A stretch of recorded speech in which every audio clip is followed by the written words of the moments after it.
appointment and attendance. The following rules for the selection and appointment of multi-day matches umpires shall be followed as far it is practicable to do so. The umpire shall control the game as required by these playing conditions with absolute impartiality and shall be present at the ground at least 1.5 hours before the scheduled start of play on any day. Umpires will be appointed based on neutrality as far as possible. Neutrality shall mean an umpire from a zone other than that of the teams involved in the match.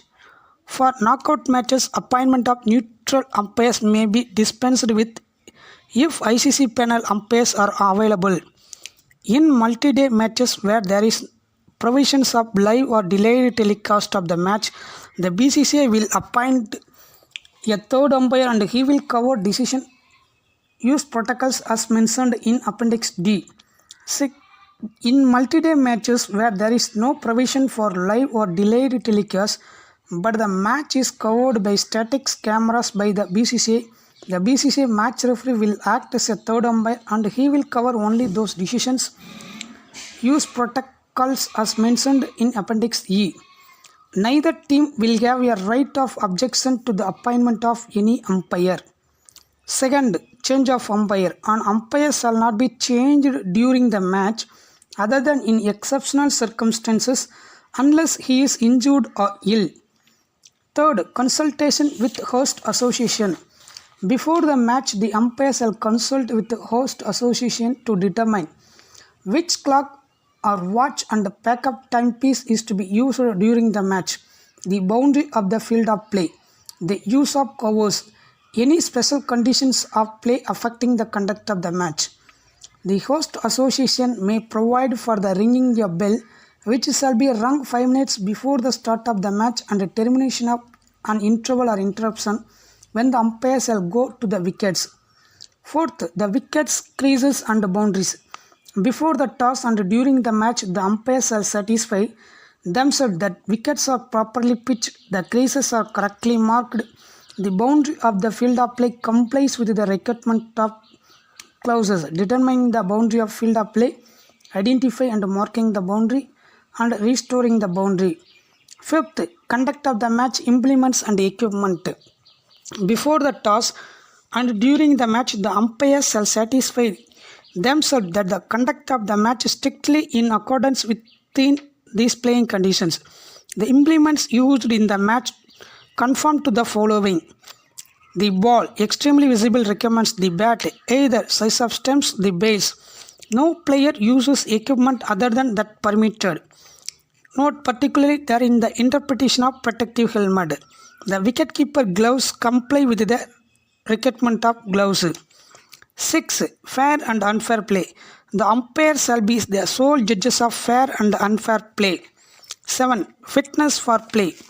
It is solely for the umpires together to decide whether either conditions of ground, weather or light or exceptional circumstances mean that it would be dangerous or unreasonable for play to take place.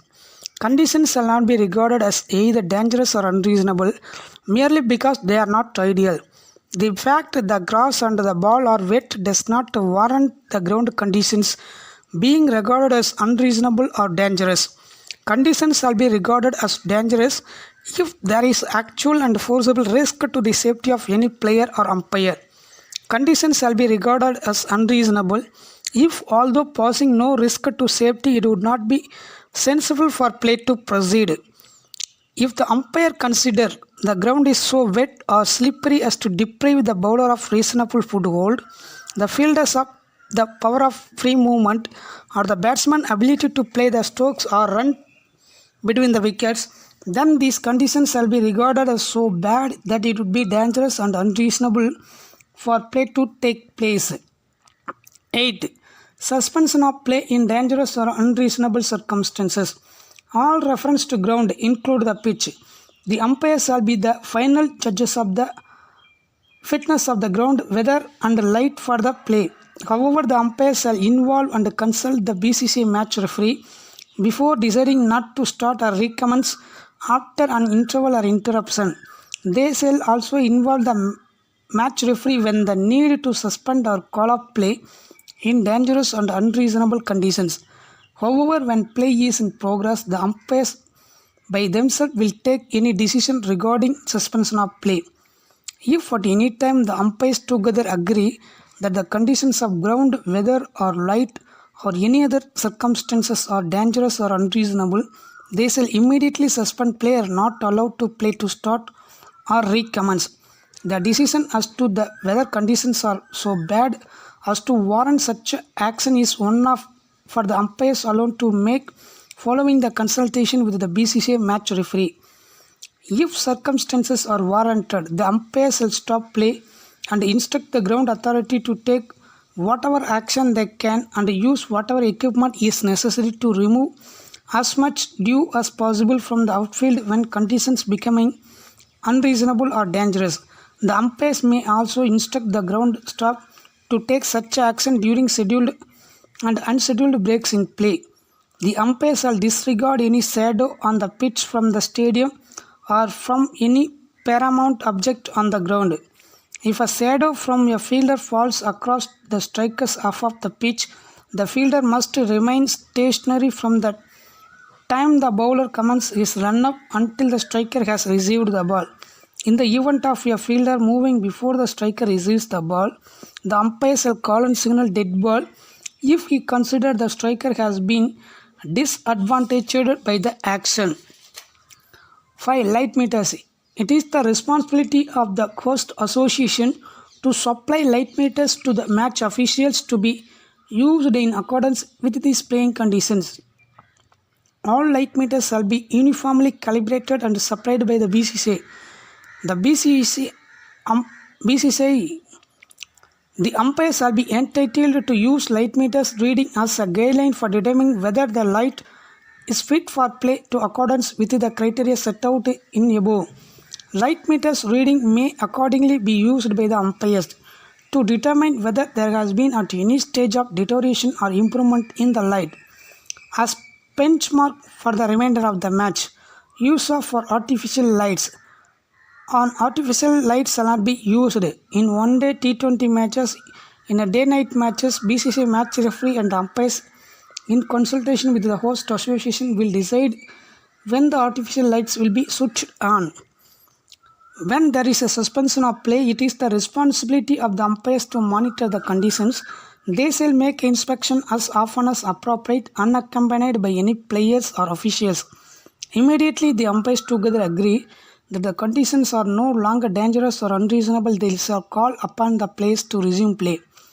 If play is in progress up to the start of an agreed interval, then it will be resumed after the interval unless the umpires together agree that the conditions of the ground, weather or light are so bad that there is obvious and forcible risk to the safety of any player or umpire, so that it would be unreasonable or dangerous for play to take place. The safety of all persons within the ground is of paramount importance to the BCCI. In the event of that any of threatening circumstances, whether actual or perceived, including for example whether pitch invasions act of God, then the umpires on the advice of the BCCI match referee should suspend play and all the players and officials should immediately be asked to leave the field of play in a safe and orderly manner and to relocate to secure and safe area depending on each particular thread, pending the satisfactory passing or real solution of such a threat or risk to the reasonable satisfaction of the umpires, the BCCI match referee, the head of the relevant ground authority, the head of the ground security, and for the police as the circumstances may record.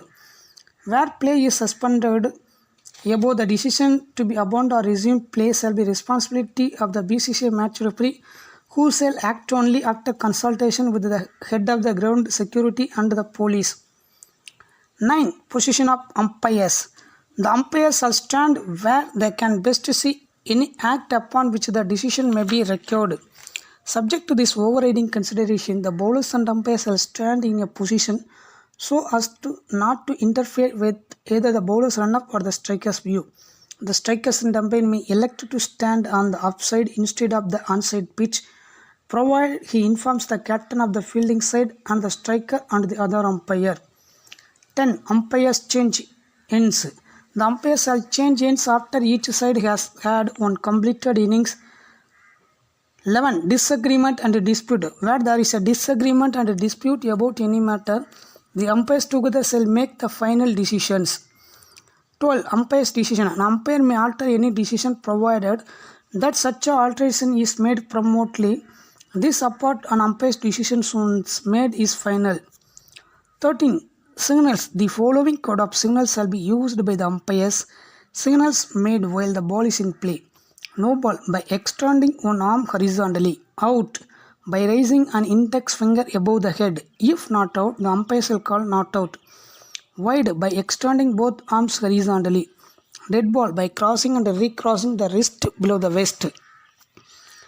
When the ball is dead, the bowlers and umpires shall repeat the signals in clauses with the exception of the signals for out to the scorers. The signals listed below shall be made to the scorer only when the ball is dead. Boundary 4. By waving an arm from side to side, finishing with the arm across the chest. Boundary 6. By raising on both arms above the head. By raising an open hand above the head. Commencement of last over by pointing to raised wrist with the other hand. 5 penalty runs awarded to the batting side by repeated tapping of one shoulder with the opposite hand. 5 penalty runs awarded to the fielding side by placing one hand on the opposite shoulder. Leg by touching a raised knee with the hand. New ball by holding the ball above the head.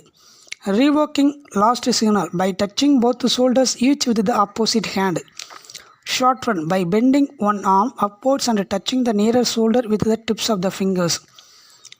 All the signals in the clause are to be made by the bowlers and umpire except that's for short running, which is to be signalled by the umpire at the end where the short running occurs. However, the bowlers and umpires shall be responsible both for the final signal of short run to the scorers and, if more than one run short, for informing them as to the number of runs to be recorded.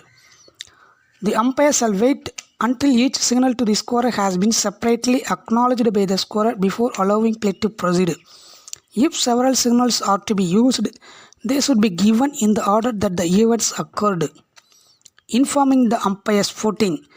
Wherever the umpires are to receive the information from the captain or other players under these playing conditions, it will be sufficient for the one umpire to be so informed and for him to inform the other umpire.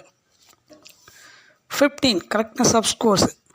Consultation between the umpires and scorers on doubtful points is essential. The umpires shall throughout the match satisfy themselves as to the correctness, the number of runs scored, the wickets that have fallen, and where appropriate the number of overs bowled. And the umpires shall ensure that they are able to contact with the scorers at any time during the match and at its conclusion to address any issues relating to the correctness of scores.